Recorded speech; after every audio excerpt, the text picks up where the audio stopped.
on an island that was totally haunted to fend for ourselves if we survived. Okay, if you survived.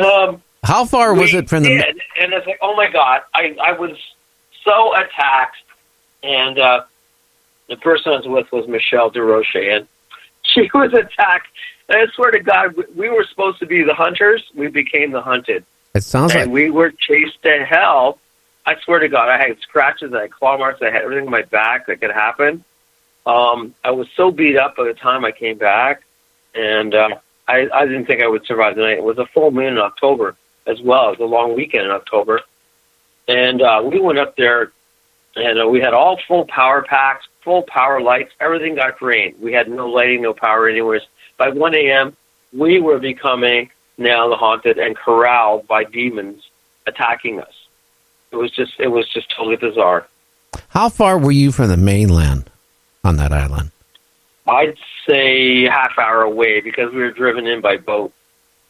And eventually there was nothing on the land. It was just this place where you could go in. And it was a beautiful place. It looked like the Titanic on land. It's just sad. It was beautiful staircases all being rotted, being destroyed.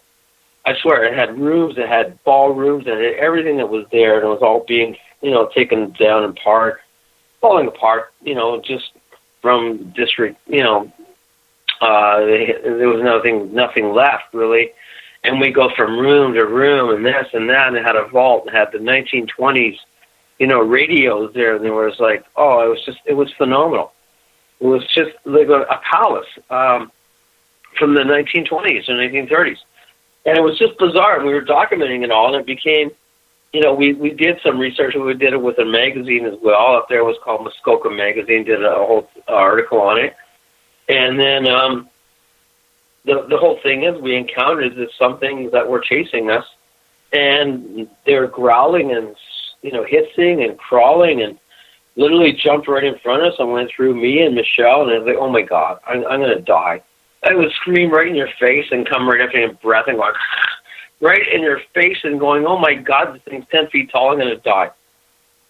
And it was I don't know what the hell to tell you. It was like the worst thing I ever had, like something chasing you.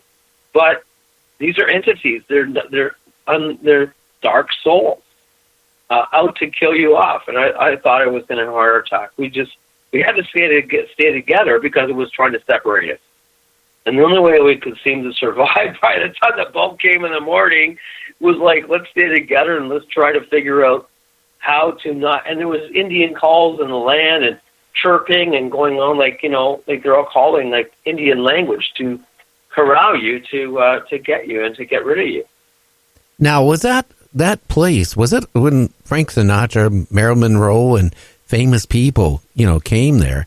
Was it haunted back then? Did you do any research on it? I really don't know if it was, but I mean, it was a heyday for the rich, for the playground. Big bands would play there. I mean, there was nothing that I could see residual from the actual people who were there, but I'd literally see like mostly ghosts and demons and people walking around with waiter trays and just disappearing in midair, like, in the rooms. So there was like 3 floors. And you literally had to be careful because if you didn't go watch yourself, you'd fall through the floors because it was all falling apart, There were beautiful floors and this in rooms and stuff. And I guess they had hotel rooms that were all there, but they were all being disintegrating. Just like I swear to God, it looked like the Titanic on land.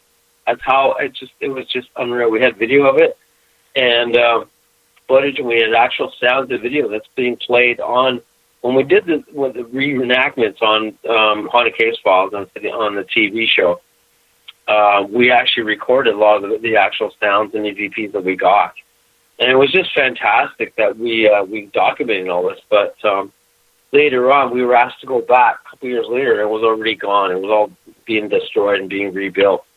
So there's nothing there now on the island, but it was actually owned by Native Indians and some famous Indians in Ontario.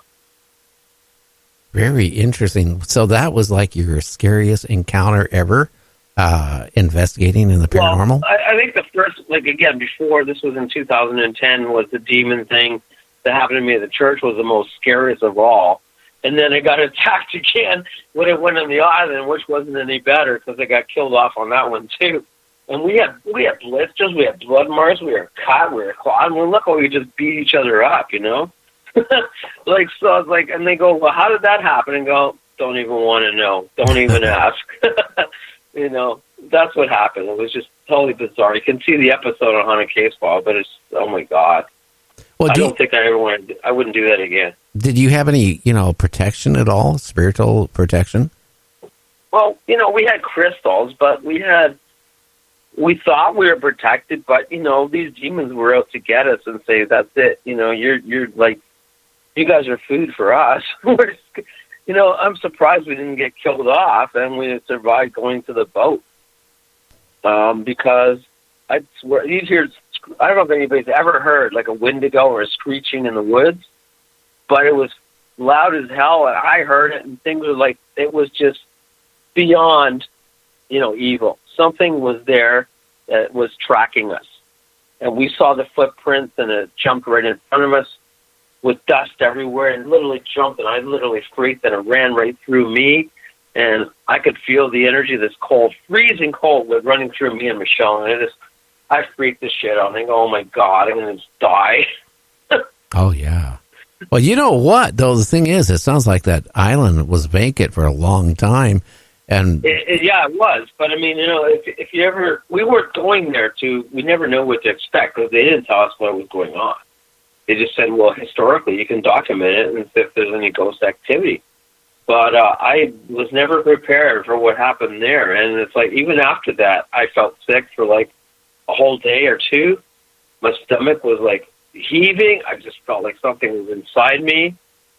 I was attached by something that just like some slithering thing that was inside me, and Michelle, we were just sick and felt totally, paranormally hit. You get a paranormal hangover.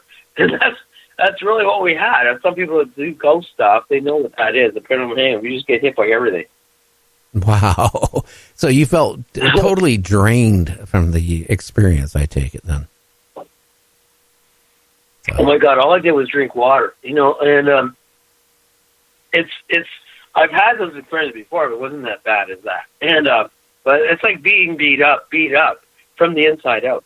They literally go right through your stomach and beat the shit out of you. And that's what it had. And I can't explain it if you haven't had that experience, but and they go, well, why did you go there? Well, like, duh. We didn't go there because we went to beat up. We went to go, and historically research it. So in most cases, I don't go there and look for demons at all. Interesting. Now, hey, James, are you still with us?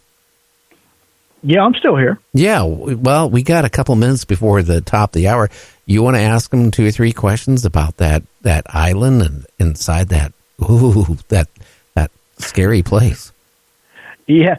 I got to ask, though, Patrick, whatever in the world crossed your minds to be dropped off at an island and you were stranded there? That had to be the worst because you guys couldn't get away from that beast.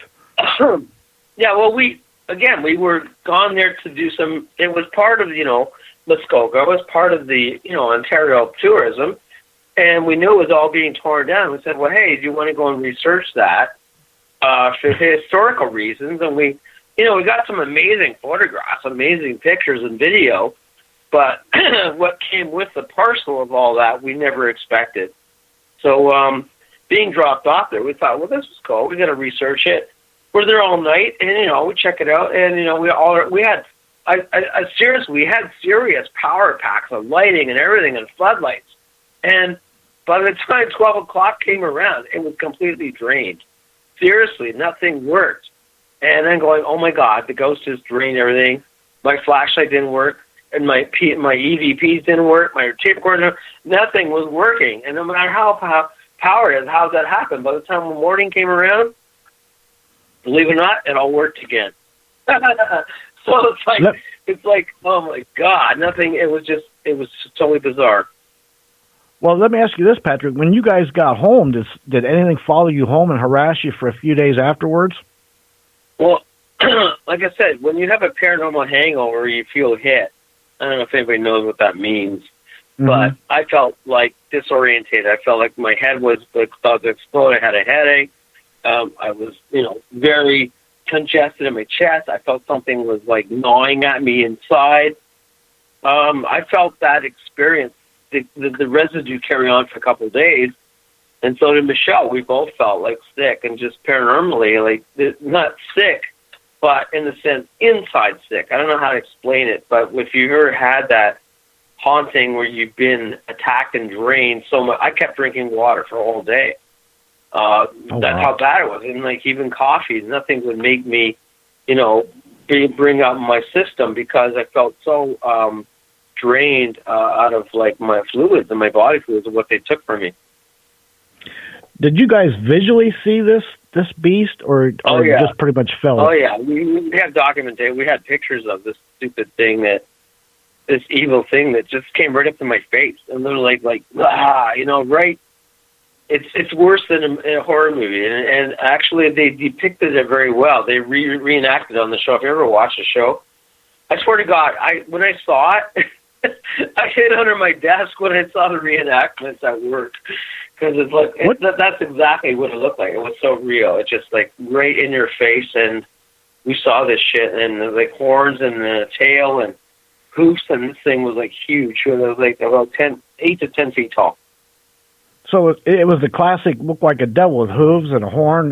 Describe it a little bit, real quick. Well, yeah, like I guess what a demon, but it had red eyes, glowing red eyes. It had like huge like teeth, like vampire teeth, but like all dripping with saliva. And this thing looked like half wolf, I guess, half entity. I don't know to describe it. Half animal, half wolf, I guess, but with horns and fur and. Like definitely hoof feet, because the feet mark were like hoof claw marks on the ground. They weren't like a regular like animal. They were just reclawed, and it was just you could smell it. It was just like really putrid smell, like very sulfur, very garbagey like smelling. You wanted to just like throw up. That's basically what it was. Oh wow. That is a scary, scary description. I've seen some things similar to that, and I got to tell you, it stops you in your tracks. It makes you reevaluate your life. That's for sure. Now, hey James, I got to jump in here. We got to go to break in 1 minute, but before we go to break, well, guess what?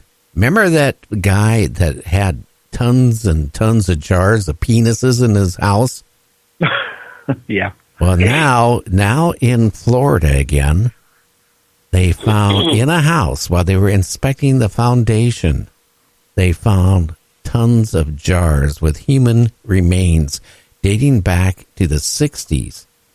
They found like tongues, ears, and all this stuff from formaldehyde in jars. Creepy. We'll be back with Patrick Cross after the news. And James, we'll be back with you later, too. So I can't wait to hear what news you have. So stay tuned, everybody. You're listening to Night Dreams Talk Radio. Check our website out at www.nightdreamstalkradio.com.